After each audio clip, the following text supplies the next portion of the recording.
ہمیں جرا کرنے کی اجازت دی جائے، لیکن وہ ابھی صبح صبح جب ادھر آیا اطلاع وہاں پہنچی کہ ہم نے یہ اپلیکیشن ہے اور ہو سکتا ہے آج فکس کر دیں، تو وہ انہوں نے صبح صبح ہی آرڈر اناؤنس کر دیا۔ اب وہ آرڈر ایسا ہے جس کے اندر انہوں نے یہ پہلے جو جتنے وکیل تھے عمران خان صاحب کے اور بشرا بی بی کے، ان کو اجازت نہیں دی کہ وہ کسی طرح سے بھی جرا کر سکیں۔ دوسری، ان کو یہ بھی اجازت نہیں دی گئی کہ اپنے کوئی گواہ پیش کر سکیں۔ تیسری ایک بہت ضروری چیز ہوتی ہے کہ آپ ایک بیان قلم بند کرتے ہیں، اس بیان کے جو ایکیوزڈ جو ہوتا ہے، ملزم جو ہوتا ہے، اس کا بیان اگر قلم بند نہیں کریں گے تو آپ ججمنٹ یا فیصلہ اناؤنس نہیں کر سکتے۔ وہ ابھی تک کل شام تک، کل رات تک ابھی تک قلم بند نہیں ہوئے تھے بیان، ابھی تک بیان نہیں دیے گئے تھے، صبح بھی نہیں دیے گئے، ان کے بغیر ہی ججمنٹ اناؤنس کر دی۔ تو یہ اس قسم کی حرکت ہو رہی ہے۔ آپ نے دیکھا پہلے کیس میں بھی یہی ہوا، آپ نے دیکھا یہ دوسرے کیس میں بھی یہی ہوا، تو ہم انشاءاللہ تیار ہیں، ایکسپیکٹڈ تھا کہ یہ ہوگا۔ اب ہم نمبر 1 تو ایک اپلیکیشن فائل کر رہے ہیں کہ ہمیں آرڈر کی کاپی دی جائے، اور نمبر 2 ہم فائل کریں گے اپیل، اور اپیل میں ہم یہ جو کنوکشن ہے اور جو سزا ہے اس کی سسپینشن بھی مانگیں گے۔ اور امید یہ ہے کہ اتنا آرٹیکل 10A کی خلاف ورزی ہوئی ہے، قانون کی خلاف ورزی ہوئی ہے، آئین کی خلاف ورزی ہوئی ہے، اتنا مس ٹرائل ہے، اتنا آبویس ہے کہ اس میں کوئی شک نہیں ہے کہ یہ سسپینڈ ہو جائے گی بہت جلد، سزا بھی اور کنوکشن بھی۔ بس صاحب 10 وکلا اس کیس میں چینج کیے آپ نے، کیا وجہ تھی سر؟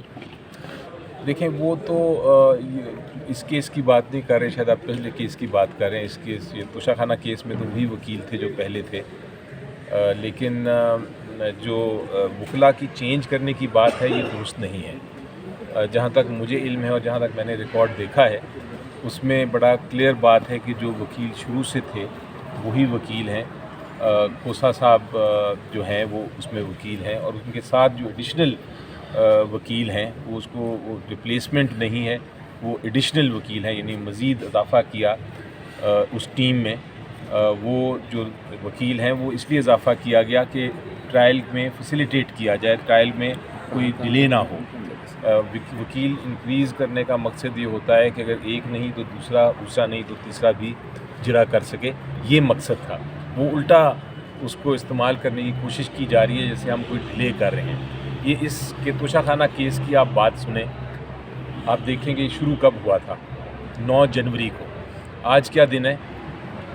آج 31 جنوری، یعنی صرف 28 دن میں ٹرائل کنکلوڈ ہو گیا ہے۔ پاکستان میں کتنے ٹرائل ہیں جو 28 دن میں کنکلوڈ ہوئے ہیں؟ ڈیلے تو ٹرائل تو آپ 5 6 سال چلتے ہیں، وہ ہوتا ہے ڈیلے۔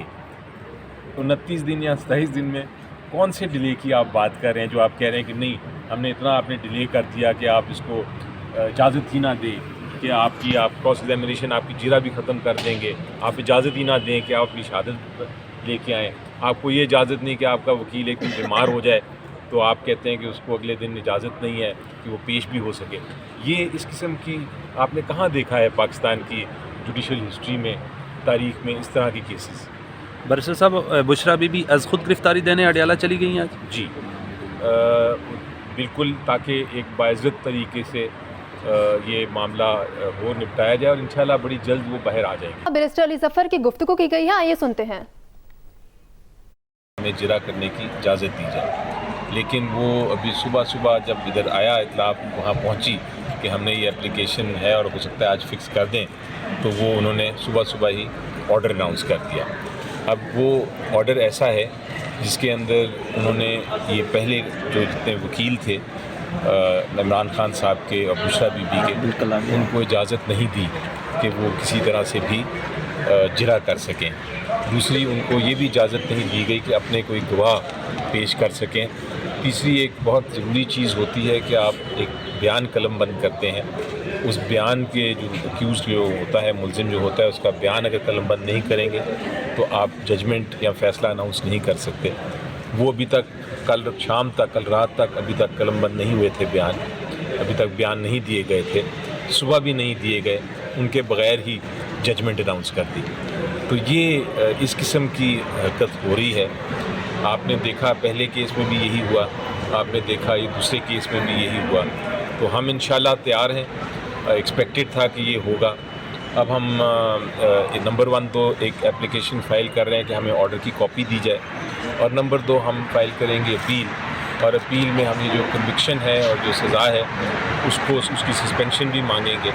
اور امید یہ ہے کہ اتنا آرٹیکل 10A کی خلاف ورزی ہوئی ہے, قانون کی خلاف ورزی ہوئی ہے, آئین کی خلاف ورزی ہوئی ہے, اتنا مس ٹرائل ہے, اتنا obvious ہے کہ اس میں کوئی شک نہیں ہے کہ یہ سسپینڈ ہو جائے گی بہت جلد, سزا بھی اور کنوکشن بھی.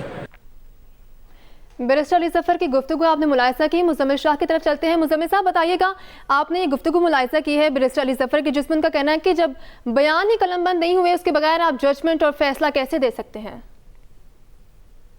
سارے جو تحفظات ہیں ان کے, یہ میں سن رہا تھا کچھ قانونی ماہرین کو بھی, اب فیصلے کو تو اسکروٹنائز نہیں کر سکتے کیونکہ آبویسلی آپ اس کی پولیٹیکل امپلیکیشن تو ڈسکس کر سکتے ہیں. اب اس میں یہ ہے کہ اگر یہ ایپلیٹ کورٹ میں جاتا ہے تو اس میں جہاں تک مجھے معلوم ہے یا میں نے سنا ہے تو اس پر یہ ری ٹرائل میں بھی جا سکتی ہے صورتحال, اگر یہ سٹینڈ نہ کرے کہ اس میں فیئر ٹرائل نہیں ہوا تو وہ ایونیو تو اب بھی تحریک انصاف کے لیے کھلا ہے. اور جس طرح کل جو فیصلہ آیا تھا اس میں بھی ہائی کورٹ جانے کا ایونیو ان کے پاس کھلا ہے. تو یہ ایسا نہیں ہے کہ یہ ہائر کورٹ میں چیلنج نہیں ہو سکتا, ایپلیٹ کورٹس میں نہیں جا سکتا. لیکن بات وہی ہے کہ اگر اس ساری صورتحال کو سیاسی طور پہ آپ نے اگر ڈی کنسٹرکٹ کرنا ہے تو اگر آپ نے یہ ثابت کیا کہ آپ کے مخالفین جو کہ بیٹے سے تنخواہ نہیں لے رہے تھے یا ایسے کسی معاملے میں وہ ڈسکوالیفائی ہو گئے اور آپ نے مٹھائیاں بانٹیں اور اس کے بعد میں جشن منائے, تو آج آپ بھی ثابت ہو چکے ہیں کہ آپ نے بھی ایمبیزلمنٹس کی ہیں, آپ نے بھی جو آپ کی بھی جو ڈسکوالیفیکیشن تھی یا 62-63 کا اطلاق آپ کے اوپر تھا یا توشہ خانہ کے تحائف کی چوری کا الزام آپ کے اوپر تھا, تو وہ بھی اسی سمت میں چلا گیا. وہ 2018 کا الیکشن تھا, یہ 2024 کا الیکشن ہے. تو یہی تصور کیا جائے کہ لوپ پر ایک فلم لگی ہوئی ہے صرف, اور یہ سب کو دیکھنی پڑے گی. تو بات یہ ہے کہ یہ میں پھر سے یہی کہوں گا کہ ایک ریفارم ایجنڈا ہونا چاہیے. دیکھنا یہ چاہیے کہ اگر تمام پولیٹیکل لیڈرز پے در پہ اس طرح کے جو کیسز ہیں ان کا سامنا کر رہے ہیں تو پھر ان میں سے ایک اٹھ کر یہ نہ کہے کہ باقی سب غلط ہے اور میں ٹھیک ہوں. مسئلہ یہی رہا کہ جو ڈیوائسو پالیٹکس ہوتی ہے اس میں صرف اور صرف ایک پاپولسٹ آ کر یہ کہہ دیتا ہے کہ باقی ساری پولیٹیکل کلاس جو ہے وہ it is good for nothing, اور ہمیں ووٹ اس لیے کریں کیونکہ ہم ان کے خلاف آ رہے ہیں سیاست کرنے کے لیے. تو ایک لارجر پولیٹیکل اسٹرگل نہیں بن سکی, انٹیگریٹ نہیں کر سکے اس میں. جب اسمبلی میں کھڑے ہو کے پہلے سال یہ کہا کہ آپ مساک معیشت کریں تو انہوں نے کہا کہ ہمیں کوئی ضرورت نہیں ہے. تو ایک ایک کر کے جو الزام جس طرح رانا صاحب بھی بات کر رہے تھے کہ انہوں نے مخالفین پہ لگایا وہ ان پہ بھی ثابت ہوتا ہے. اس کی وجہ یہ ہے کہ آپ نے بھی وہی لوگ لیے نا, آپ نے بھی انہی لوگوں سے کے الیکٹیبلز کو ملا کے ایک پارٹی بنائی تھی جس کا آپ کا دعویٰ تھا کہ نئے چہروں سے سیاست کریں گے, اور نیا چہرہ نظر کوئی نہیں آیا اس میں. پرویز الہی صاحب کو پریزیڈنٹ لگایا پارٹی کا. تو اب یہ دیکھنی پڑے گی چیز ان کو کہ اگر آپ نے اس بیانیے کے اوپر سیاست کی تھی تو اب اس بیانیے میں کتنی جان واپس باقی رہ چکی ہے. جہاں تک اس فیصلے کا